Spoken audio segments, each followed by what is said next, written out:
तो हाय दोस्तों, कैसे हो आप लोगों का फिर से स्वागत है हमारे चैनल रिप्ले जीके जीएस में। दोस्तों, जो हमारी भारत के गवर्नर जनरल की सीरीज चल रही थी, जो हम लोग 3 पार्ट कर चुके थे दोस्तों, हम लोग 100 ईयर कंप्लीट कर लिए थे और उसके आगे में पढ़ना था। दोस्तों, आज चौथा पार्ट है, तो आज हम उसको स्टार्ट करते हैं। दोस्तों, क्या हुआ कि 3-4 दिन वीडियो नहीं आ पाया, जैसे कुछ रीजन दोस्तों क्या था, जिनके बहुत सारे उतार चढ़ाव चलते रहते हैं। Life is like a game, new level is difficult, तो बस ऐसे दोस्तों यूँ चलता रहता है। खैर, प्रॉब्लम सभी के लाइफ में क्रिएट होते हैं, तो प्रॉब्लम से डरना नहीं, हमेशा प्रॉब्लम से लड़ना है। तो दोस्तों कि जल गया मेरा घर तो बचा है क्या है, और बच गया मैं तो जला है क्या है। बस दोस्तों, जब तक आप है तब तक लड़ते रहिए। प्रॉब्लम सभी के जीवन में आता है, तो 2-3 दिन नहीं आ पाया वीडियो, अब वीडियो आपका रेगुलर ही रहेगा। तो दोस्तों, हम आज स्टार्ट करते। इसके पहले हम लोगों ने लॉर्ड हार्डिंग तक पढ़ लिया था। लॉर्ड हार्डिंग तक दोस्तों हमने सन 1848 तक पढ़ा था। इसके बाद हमारी बारी थी लॉर्ड डलहौजी को पढ़ने का। दोस्तों, क्या है कि लॉर्ड डलहौजी सबसे मोस्ट इंपॉर्टेंट है आपके इस गवर्नर, भारत के गवर्नर जनरल में। हम लोगों ने कंपनी के गवर्नर से स्टार्ट किया, फिर गवर्नर जनरल आए, और इस समय भारत के गवर्नर जनरल। और इसके बाद दोस्तों लॉर्ड डलहौजी के बाद हम वायसराय पढ़ेंगे। तो ये हमारे गवर्नर जनरल, लेकिन ये दोस्तों हमारे अंतिम गवर्नर जनरल नहीं होंगे, क्योंकि जो अंतिम गवर्नर जनरल है वही वायसराय भी हमारे होंगे, जो 1857 का एक्ट है उसके तहत वो होंगे हमारे लॉर्ड कैनिंग। तो हम आज लॉर्ड डलहौजी को स्टार्ट करते हैं। दोस्तों, अगर लॉर्ड डलहौजी की बात की जाए तो जो सबसे ज़्यादा जाना जाता है, ये व्यक्तिगत सिद्धांत के लिए जाने जाते हैं, डॉक्ट्रिन ऑफ बिलीफ से। व्यक्तिगत सिद्धांत के लिए सबसे ज़्यादा जाने जाते हैं। दोस्तों, अगर इनसे शुरू की बात की जाए कि इनके शासनकाल में क्या इंपॉर्टेंट था, तो वहां से बात की इनके समय में दोस्तों द्वितीय आंग्ल सिख युद्ध हुआ था। सेकेंड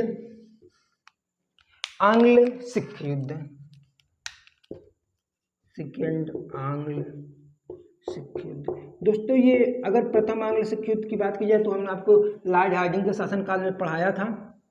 और द्वितीय आंग्ल सिख युद्ध की बात की जाए दोस्तों, द्वितीय आंग्ल सिख युद्ध जो चलता है दोस्तों 1848 से 1849 तक चलता है। दोस्तों, द्वितीय आंग्ल सिख युद्ध सन 1848 ईस्वी से 1849 ईस्वी के बीच में चलता है। और ये स्टार्ट होता है दोस्तों, अगर बात की जाए जब स्टार्ट ये होता है उस समय डेट होती है 18 अप्रैल, और जब ये एंड होता है उस समय डेट होती है 30 मार्च। कहीं कहीं 29 मार्च भी दोस्तों आपको दिखा मिल जाएगा।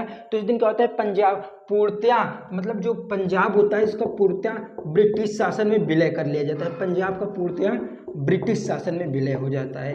और इसी समय दोस्तों क्या होता है कि जो भारत का प्रसिद्ध कोहिनूर हीरा होता है उसे महारानी विक्टोरिया को भेज दिया जाता है, जो आज भी हम लोग वापस नहीं ला पाए।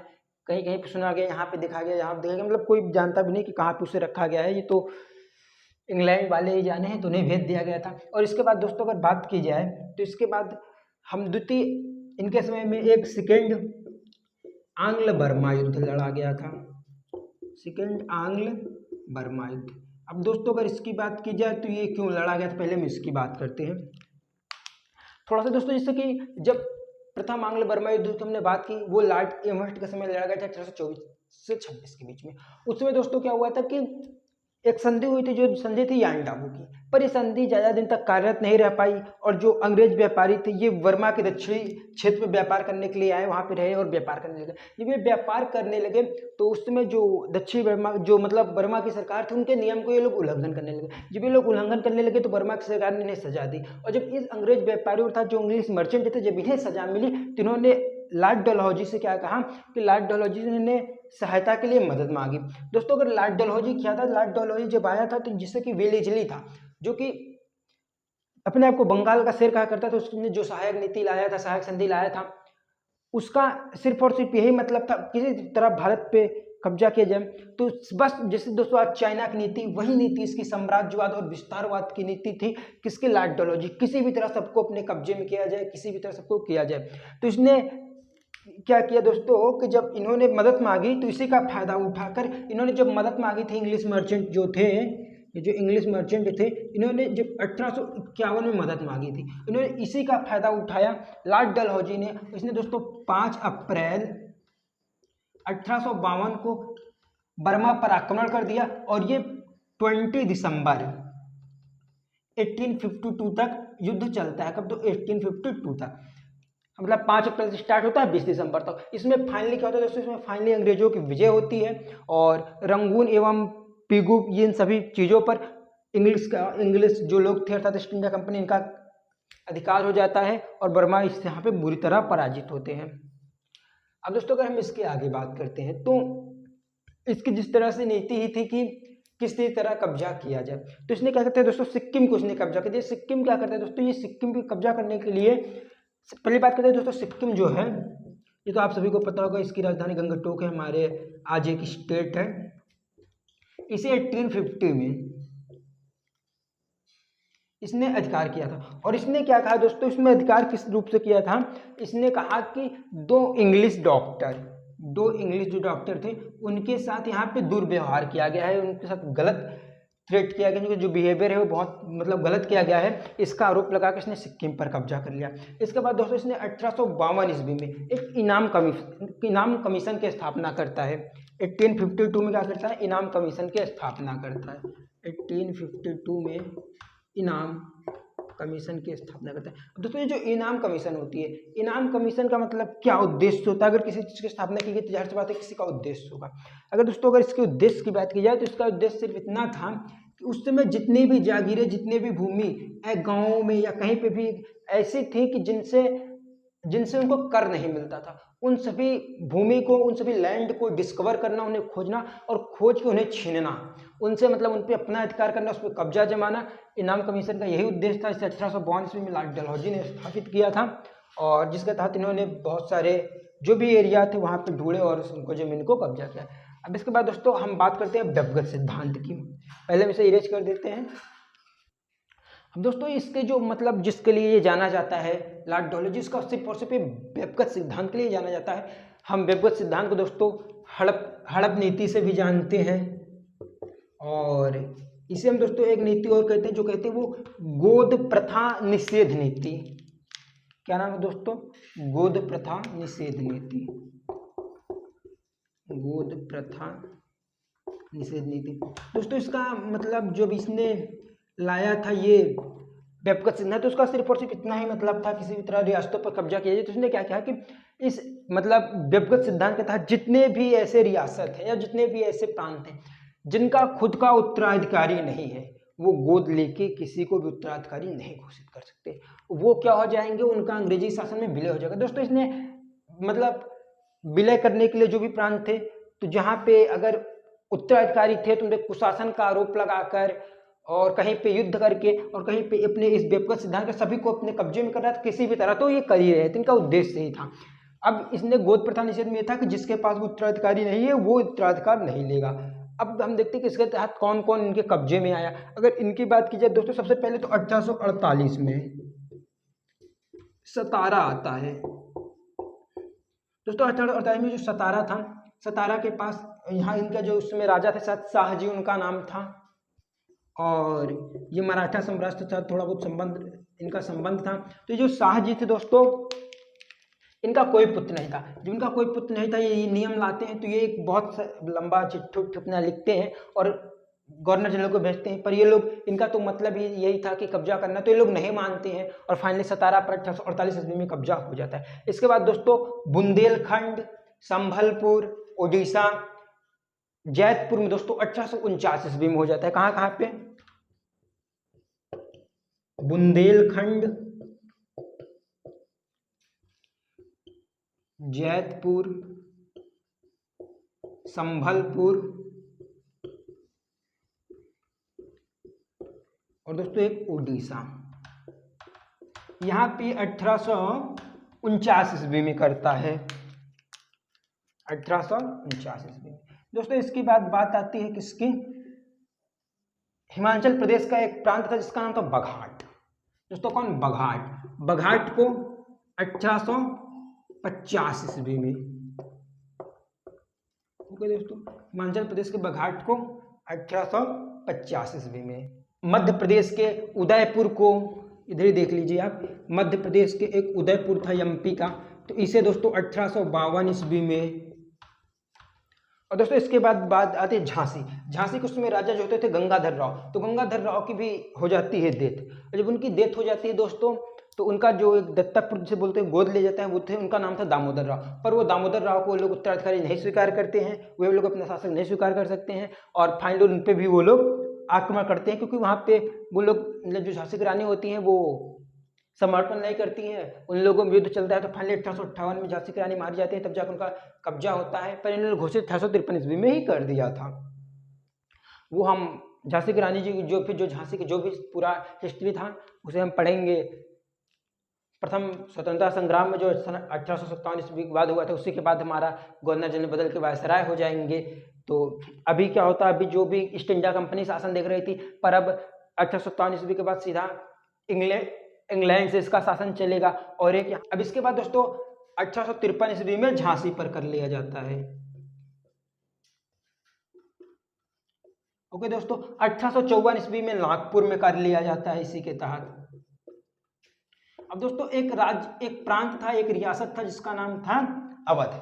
दोस्तों अवध के पास खुद का उत्तराधिकारी था, जिस तरह अवध क्या था, अवध के पास खुद का उत्तराधिकारी था, पर यहाँ पे क्या किया गया कि अवध के उत्तराधिकारी को देश निकाला दे दिया गया, उसे मतलब देश से बाहर किसी कारण भेज दिया गया और उस समय अवध पे कुशासन का आरोप लगाया। और 1856 ईस्वी में दोस्तों इधर देख लीजिए 1856 ईस्वी में अवध पर भी कब्जा कर लिया गया। इस समय अवध का दोस्तों जो शासक था उसका नाम था वाजिद अली शाह और इसके पुत्र को देश से निकाल दिया गया और तब अर्थात इसका भी उत्तराधिकारी कोई नहीं बचा और यहाँ पे कुशासन का आरोप लगाया इन्होंने और कुशासन का आरोप लगा करके क्या किया, इसको भी कब्जा कर लिया। अब दोस्तों व्यक्तिगत सिद्धांत मतलब ये लोग जब आते थे इनका मतलब सिर्फ और सिर्फ मकसद तो यही था ना कि किसी तरह भारत में कब्जा किया जाए, तो बस व्यक्तिगत सिद्धांत उसके हड़प नीति और गैर मतलब गोद प्रथा निषेध नीति, इसी के तहत इन सब पे क्या किया जाए कब्जा। ये बहुत सारा इंपॉर्टेंट है, आपको हमेशा यहाँ से प्रश्न जरूर देखने को मिलते हैं, जिससे आप याद रखिएगा। सबसे पहले तो आइए एक बार फिर से रिवीजन कर लेते हैं कि सबसे पहले कहीं इंपॉर्टेंट जो प्रश्न है कि सबसे पहले मतलब व्यक्तिगत सिद्धांत के तहत कौन से राज्य को कब्जा किया गया था, वो था सतारा 1848 ईस्वी में, उसमें वहाँ के शासक शाहजी थे और नागपुर अवध ऐसे सारे मतलब क्रमशः वाइज होते चले गए। व्यक्तिगत सिद्धांत के लिए जाना जाता है लॉर्ड डलहौजी जाना जाता है। अब दोस्तों इसके बाद चलते हैं इनके जो और इम्पोर्टेंट हैं जहाँ से आपको प्रश्न देखने को मिलते हैं, पहले हम इसको इरेज कर देते हैं, अब आप लोग नोट कर लीजिएगा। तो दोस्तों अब जो आगे आता है इनके इम्पोर्टेंट, वो दोस्तों एक है वुड डिस्पैच, इसे भारतीय शिक्षा का मैग्ना कार्टा भी कहा जाता है, भारतीय शिक्षा का मैग्ना कार्टा, भारतीय शिक्षा का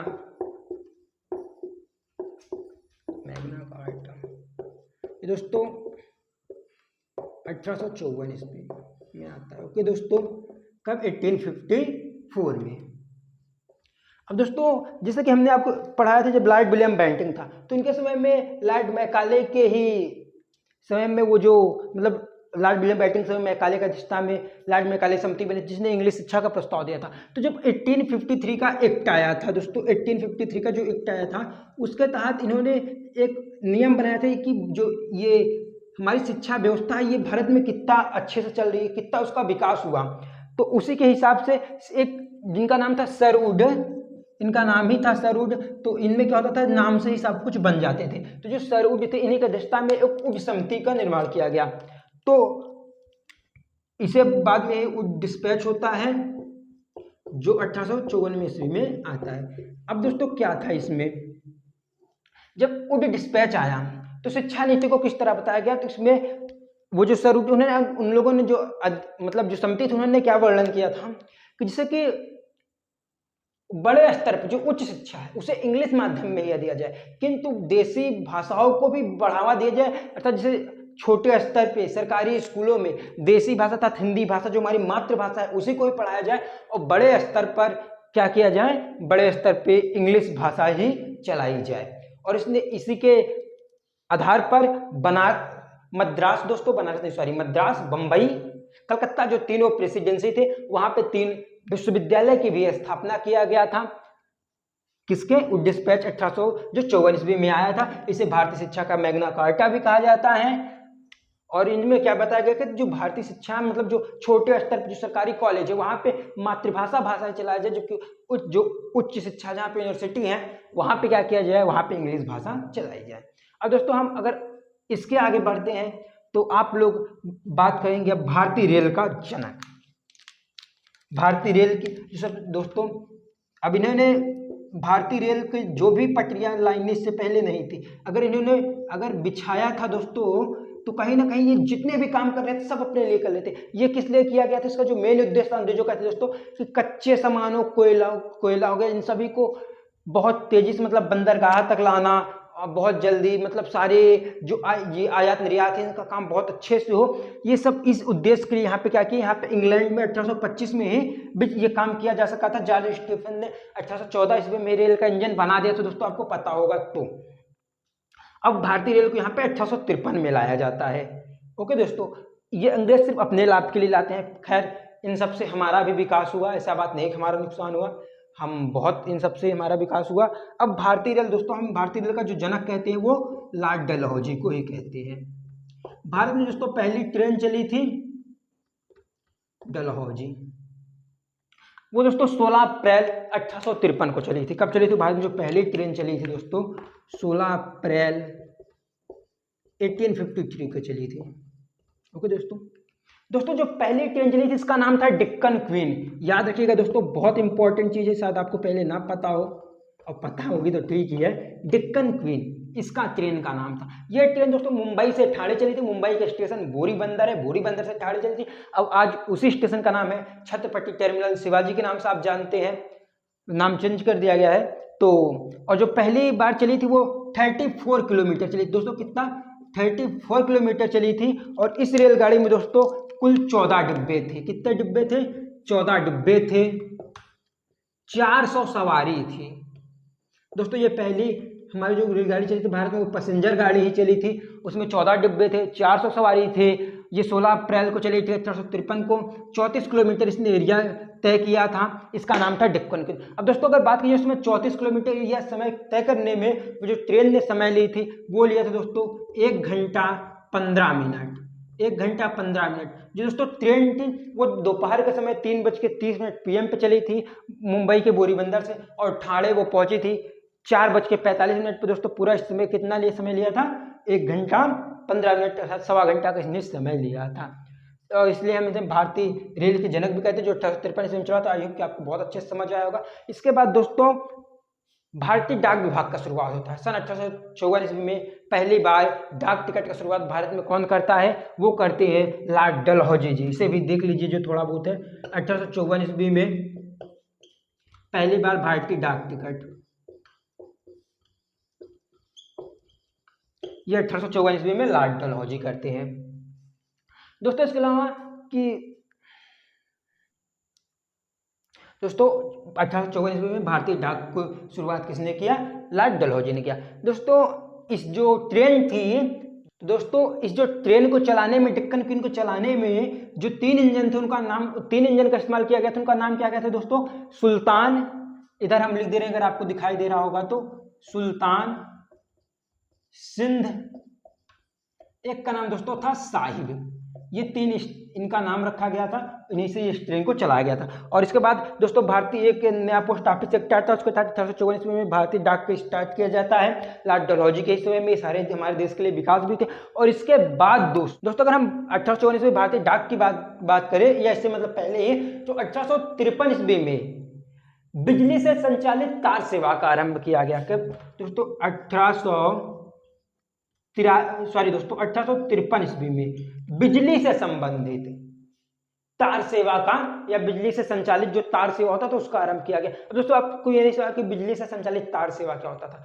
जैसे दोस्तों आज व्हाट्सएप पे आप मैसेज करते हैं, एक दूसरे का पर्सन करते हैं दोस्तों। ये क्या होता था कि एक जगह होती, जैसे आप पोस्ट ऑफिस समझ लीजिए, तो एक जगह होती थी, वहाँ पे बड़ी बड़ी मशीनें रखी होती थी, और जैसे इंसान कोई जाता था वो अपने मैसेज को वहाँ पे देता था, तो वहाँ पे वो लोग टाइप करते थे, और टाइप करके उसके मतलब एरिया में जहाँ पे भी होता था करीब में, वहाँ पे भेज दिया जाता था। फिर वहाँ वो लोग अपने हाथों से लिख कर और पोस्ट डाक के जरिए उसके घर पे भेज दिया जाता था। ये था पोस्ट, जो मतलब बिजली के द्वारा संचालित तार से होता है। यहाँ से मतलब उनके लेटर को नहीं, जैसे आप व्हाट्सएप करते हैं, बहुत सारे मैसेज करते हैं, उसके द्वारा यहाँ पे कर दिया जाता था, फिर यहाँ से लिख के फिर उनके द्वारा भेजा जाता था। खैर आज तो ये बंद हो गया, जिससे मोबाइल से या बहुत सारे जो आगे डिवाइसेज हैं, तो इसके बाद इन सभी चीज़ का अंत हो गया। और दोस्तों एक जो सबसे ज़्यादा और प्रमुख है वो है कि इसने पहली बार भारतीय नागरिक सेवा के लिए, सिविल सर्विसेज के लिए आप बोल सकते हैं, पहली बार प्रतियोगी परीक्षाओं को शुरू किया।